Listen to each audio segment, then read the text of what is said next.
பயப்படாமல் போயிட்டு முதல்ல அடி. லேடீஸ் தான் வந்துட்டு சும்மா நினச்சிட்டாரா, நீ அடிச்சனா போதும் அம்மாவும் அண்ணியும் தைரியமாக அடிக்க ஆரம்பிச்சவங்க, நீ கவலைப்படாமல் போ அப்படின்ற மாதிரி சொல்லிட்டு சரியான அடி வந்துட்டு போய் போடுறாங்க. அஞ்சலி உருட்டுக்கட்டை இதுவெல்லாம் எடுத்துகிட்டு போயிட்டு அப்புறமா அவங்க அம்மாவும் அண்ணியுமே சேர்ந்து அடிக்க ஆரம்பிச்சிடுறாங்க.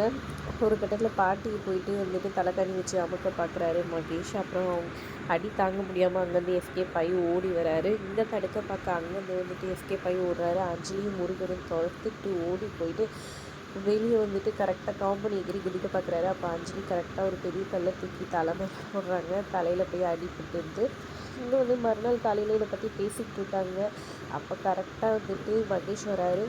தலையில் கட்டி போட்டுட்டு என்ன ஆச்சுங்கன்னு சொல்லிட்டு எல்லாருமே ஷாக் ஆகி வந்து கேட்க, இல்லை ஒன்றும் இல்லை, காரில் போகும்போது ஒரு சின்ன ஆக்சிடென்ட் சொல்கிறாங்க. காரில் தானே போனீங்க, நல்லா போனீங்கன்ற மாதிரி அஞ்சலி கேட்க, எப்படியோ ஒரு அடிப்பட்டு சும்மா டென்ஷன் பண்ணாமல் ஏதாவது கேள்வி கேட்டுருக்காரு அப்படின்னு சொல்கிறாங்க.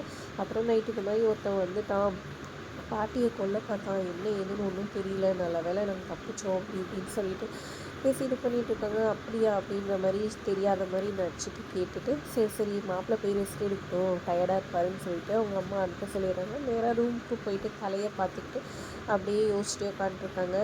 ஐயோ யாரோ ஒருத்தர் வந்திருக்காங்க, நம்ம போய் கம்ப்ளைண்ட் கொடுத்துடலாங்கன்னு சொன்னாங்க. அதெல்லாம் ஒன்றும் தேவையில்லை, நீ அமைதியாக கம்ப்ளைண்ட் கொடுத்தனா நீ உண்மையான அஞ்சலி இல்லை மதிதான்றது தெரிஞ்சிச்சுன்னா தேவையில்லாத உனக்கு தான் பிரச்சனை, கம்முனு அப்படின்னு சொல்லியிருக்காங்க. அப்புறம் அந்த கல்லை தூக்கி நான் தான் போட்டேன், அவனுக்கு தலையில் எப்படியும் இதே மாதிரி தான் அடிபட்டுருக்கோம், உனக்கும் அதே மாதிரி அடிபட்டுருக்கு, அதான் எப்படின்னு தெரியல, ஒரே மாதிரி இருக்குது அப்படின்னு சொல்லிட்டு இது பண்ணிகிட்டு இருக்காங்க. மதியாக இருக்க அஞ்சலி ஒரு பக்கம் டவுட் இருந்துட்டு அவங்க புருஷன் மேலே ஒரு வேளை இவர் தான் வந்துட்டு வந்திருப்பானோன்ற மாதிரி யோசிக்கிறாங்க ஒரு பக்கம்.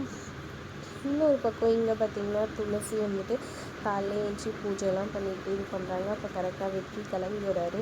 மேடம் நான் கிளம்புறேன் மேடம்னு சொல்லிட்டு முன்னாடி வந்து நில்லுங்கன்னு சொல்லிட்டு அவங்கள பார்த்துட்டு கிளம்புன்றாரு. என்ன திடீர்னு சொல்லி கேட்டா, அம்மா வெளியில் கிளம்பும் போது நல்ல விஷயத்துக்கு போகும்போது மங்களகரமான முகத்தை பார்த்துட்டு போகணும் மகாலட்சுமியை, அப்போ தான் நல்லது நடக்கும் அப்படின்னு சொல்கிறாங்க. அதை கேட்டோன்னா அவங்க மாமியார் வந்துட்டு இவன் விடியா மூஞ்சி, இவன் முகத்தில் மூச்சு போனால் எதுவுமே விளங்காதுன்னு சொன்னதை டேப்லெட் பற்றி பார்த்து கிளம்பி போயிடுறாங்க.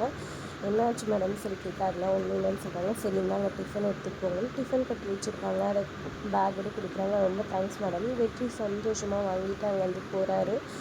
அதோட எபிசோட் முடியுதுங்க. வீடியோ பிடிச்சிருந்தா லைக் பண்ணிக்கோங்க. தேங்க்ஸ் ஃபார் வாட்சிங்.